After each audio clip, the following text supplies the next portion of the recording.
10 taong gulang na may cerebral palsy ang iniwan ng kanyang ina sa isang ospital sa Taguig. Sinubukan po ng GMA News na hanapin ang mga magulang ng bata pero hindi sila matuntun. Nakatutok si Cara David. January 2 nang dalhin sa ospital si Daniel para ipa-check up. Ayon sa nurse aide na nag-asikaso sa kanya, isang babae daw na nagpakilalang Jeannie Fernandez ang nagdala sa bata. Anak daw niya si Daniel at may sakit daw itong cerebral palsy. Matapos ma-check up ang bata, nagpaalam si Jeannie na lalabas ng ospital sandali. Pero hindi na ito bumalik pa. After po nung na-check up po siya, iniwan po siya sa akin ng mga 2 PM po. Sabi, bibili lang ng gamot sa labas, tapos hindi na po bumalik. Ikatlong araw na ngayon ni Daniel sa ospital, kaya naisipan ng social worker ng ospital na ilapit na ito sa DSWD at sa GMA7 para ito ay maipabroadcast sa telebisyon. Nagpaskil pa nga sila ng mga litrato ng bata pero wala pa ring umako sa batang si Daniel. Sa record ng ospital, hindi nagbigay ng kumpletong address ang nanay ng bata maliban sa P2 Taguig City. Nagtungo kami sa City Hall ng Taguig at sa tulong ng voters list ng COMELEC, pinahanap namin ang lahat ng Jeannie Fernandez sa buong syudad. Walang nakalistang Jeannie Fernandez sa kanilang database, pero 7 Jenny Fernandez ang lumabas sa kanilang database. Ipinakita ko ang mga litrato ng mga nakalistang Jenny Fernandez sa mga nurse ng Taguig Pateros District Hospital. Ayon sa mga nurse, 2 sa mga litrato ang kahawig umano ng ina ng bata. Tinuntun ko ang address ng 2 babaeng ito, pero sa kasamaang palad, hindi sila ang ina ni Daniel. Bukas ililipat na sa kustudiya ng DSWD si Daniel, pero patuloy silang maghahanap sa mga magulang nito. Naitawag na din namin sa LC Gatches, pati yung head nun, pumayag na i-admit temporarily yung bata. Kasi nga, hindi siya pwede magtagal dito sa hospital. Pag may cerebral palsy po kasi ang bata, mas prone siya sa sickness, mahina ang immune system niya. Sa magulang niya, maawa ka naman sa anak mo. Iniwan mo nang walang awa yung anak mo. Sana makonsensya ka. Kung meron kayong impormasyon ukol sa batang si Daniel, maaring makipag-ugnayan sa DSWD Taguig sa numerong 542-3693 o kaya sa Taguig Pateros District Hospital 837-3022. Cara David, Nakatutok, 24 Oras. Bukod sa Year of the Dragon, isa rin pong tinatawag na leap year itong taong 2012. Ano nga ba ang dala nitong swerte o malas? Nakatutok si Maris Umal. Tuwing 4 na taon sumasapit ang leap year o taon na may February 29. Batay sa ating science lessons noong elementary, hindi kasi eksaktong 365 days ang pag-ikot ng mundo sa araw. Kaya para maitama, kailangan magdagdag ng 1 araw kada 4 na taon ang February 29 o leap day kung tawagin. Kaya biro sa mga pinanganak ng February 29, lugi daw sila dahil minsan lang kada 4 na taon kung sila'y nakapagdiriwang ng tunay na birthday. Pero para kay Gina Abelardo Oyama na isa sa mga pinanganak ng leap day, ang mahalaga raw nananatili siyang masayahin at positibo ang tingin sa buhay. Katunayan, kahit walang February 29, nagsa-celebrate pa rin daw sila ng kanyang kaarawan. Walang 29, so 28 ko sinaselebrate. Pero pag 29, may 29, so anuhan ako ng mga friends ko, kain kami, libre nila ako. Dahil bihira ding mangyari, may ilang pamahiin na naiuugnay sa pagsapit ng leap year. Mas aggressive ang mga babae na mag-propose sa mga lalaki. Maaring sila ang magsabi ng kanilang mga love. At sa taong ito, dahil sa presence of Star of Romance, marami tayong mabubuntis.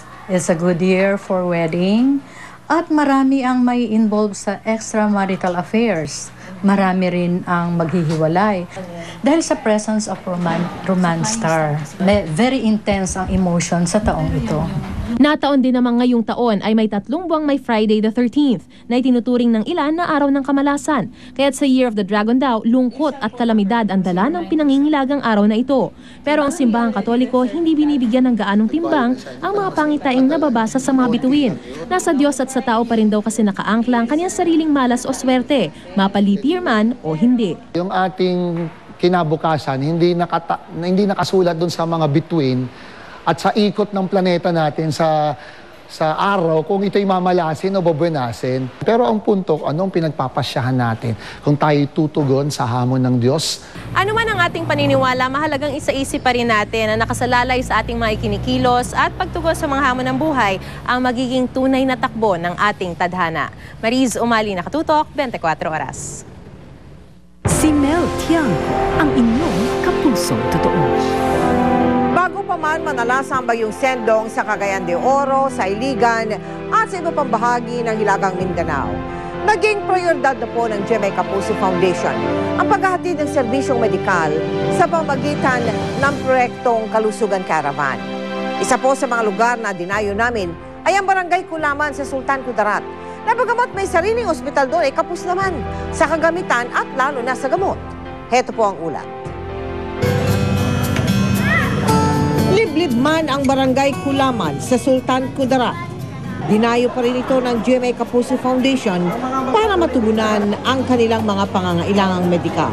Sa misyong ito, napag-alaman namin ang makating problema ng mga kabataan dito. Based sa aming mga physical examination for the past few years, often number 2 yun siya na problem sa school children namin, yung pediculosis. Number 1 namin is dental caries. Meron din kasi mga misconception ang mga matatanda noon na normal lang po sa bata ang may kuto. So minsan pinapabayaan na rin nila. Ang pediculosis o pagkakaroon ng kuto ay mabilis kumalat, lalo na sa mga bata, tulad ni Marivic, Gino at Renji. Kay nasukso ko, kay namo ko kuto. Ang salarin sa kanilang makating suliranin, kakulangan sa kalinisan. Kung kalinisan naman ng katawan, talagang tradisyon kasi nila nang hindi naliligo eh. Kapag umuulan, tuwing umuulan lang yan sila naliligo, sir. Bukod sa kuto, malapit din sa impeksyon ng mga bata. Lalo na si Gino, na ngayon palang nalinisan ang sugat na nakuha mula sa pangingisda. Kaya naman bukod sa mga bitamina at gamot sa kuto, pinaliguan, binihisan, at tinuruan din namin ng wastong kalinisan ang mga bata. Isa lang ang kaso ni Gino, Marivic at Renji sa mga natutulungan ng ating Kalusugan Caravan. Pero ang kagandahan nito, hindi kami nag-iisa sa aming layunin.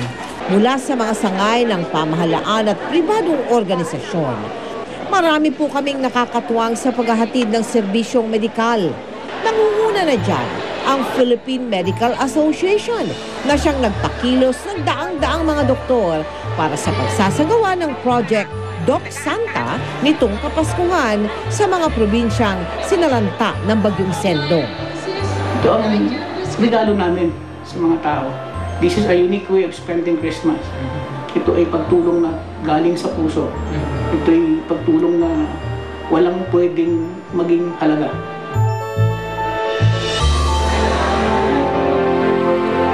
Kaya lubos po ang aming pasasalamat sa Philippine Medical Association at ang GMA Kapuso Foundation na inyong napiling makatuwang sa Project Doc Santa para sa mga nasalanta ng Bagyong Sendong.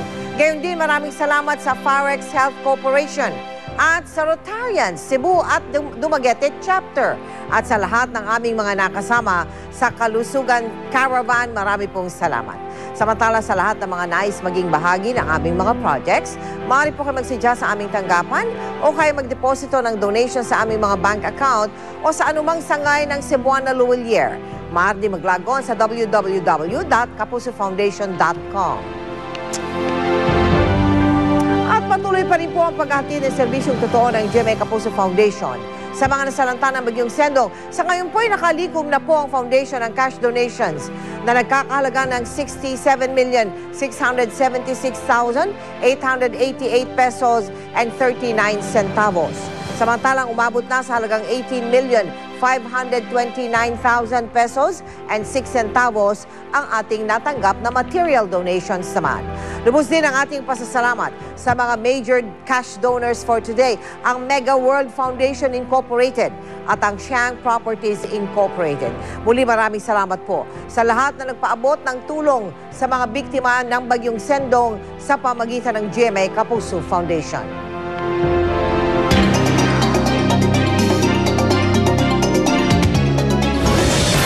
Pinag-aaralan ng prosekusyon sa Kamara na gawing testigo sa nalalapit na impeachment trial ni Chief Justice Renato Corona ang ilan sa mga kasamahan niyang mahistrado. Hindi naman daw ito bawal ayon sa tagapagsalita ng Korte Suprema, pero dapat daw masunod yung tinatawag na confidentiality rule sa pagitan ng mga mahistrado. Nakatutok si Sandra Aguinaldo.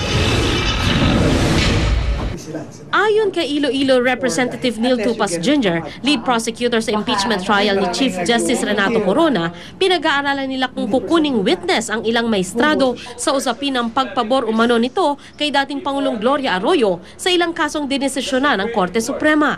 If ever na merong incumbent justice, dapat meron siya personal knowledge dun sa issue. May alam siya kasi dun siya sa loob eh. So hindi lang yung dokumento, kundi siya mismo alam niya yung nangyari. Dati nang napaulat ang umunoy alitan ni Corona at Associate Justice Antonio Carpio. Si Associate Justice Maria Lourdes Sereno naman, appointee ni Pangulong Aquino, minsan nang binatikos ang desisyon ng sinasabing mas nakararaming paksyon sa Korte Suprema. Pero si Tupas, tumangging pangalanan ang mga Supreme Court Justice na posibleng maging testigo laban kay Corona. Sabi naman ni Supreme Court spokesman Maidas Marquez, hindi naman bawal sa mga maestrado na sumalang bilang witness sa impeachment trial ni Corona. Pero paalala niya, may mga pinag-uusapan ang mga maestrado na dapat manatiling sikreto. Halimbawa, katulad ng mga deliberations nila sa kaso, let's say, in kanilang en banc session, Sa ang en banc session, walang ibang tao doon kung hindi silang 15 lamang, dahil nga strictly confidential yung mga discussions. Nauna dito, ibinandera ng prosecution team ang ebidensya raw nila laban kay Corona, ang kopya ng deed of sale ng mamahaling condominium unit na binili raw ni Corona. Hindi raw kasi sasapat ang sweldo nito para makabili ng unit sa sosyal na Bellagio condominium. Pero sagot ni Marquez, kaya naman daw ni Corona na hulug-hulugan ang nasabing condominium. Ang punong maestrado naman ay hindi naman din naghihirap sa buhay. Dahil magmula nung bata yan, sa Ateneo na nag-aaral yan, high school, college, law school, hindi naman mura magpaaral din sa Ateneo. Pero hindi nagustuhan ng ilang senador ang paglalabas ni Tupas ng ebidensya laban kay Corona. Ang mga senador ang tatayong hukom sa impeachment trial ni Corona. Sabi mo kay Tupas, mag-aral muna siya. Naintindihan ba niyang ginagawa niya? Contempt kayo eh. May power yung Senado na to cite anybody for contempt. Bound sila ng rules ng impeachment. Nasa amin na, na-transmit na sa amin eh. Katwira naman ni Tupas, wala silang nilabag sa paglalabas ng ebidensyang nakasaad naman daw sa Articles of Impeachment. May karapatan din daw ang publiko sa impormasyon. Ganun pa man, ayaw daw nilang makipagbangayan sa Senado. Willing naman ho kami mag-comply kung yun ang gusto nila until the trial proper kasi ilang araw lang naman. Sandra Aguinaldo, Nakatutok, 24 Oras. Susunod, 12 baby pandas. Bida sa isang breeding center sa bansang China. Magkasintahang Carla Abellana at Jeff Eigenman. Personal na nagabot ng tulong para sa mga sinagip na pitbull ng POZ. At ang tabayanan ninyo, si Pia Guanyo, magkikwento tungkol sa kanyang pagbubuntis. Tuloy ang pagtutok dito lang sa 24 Oras.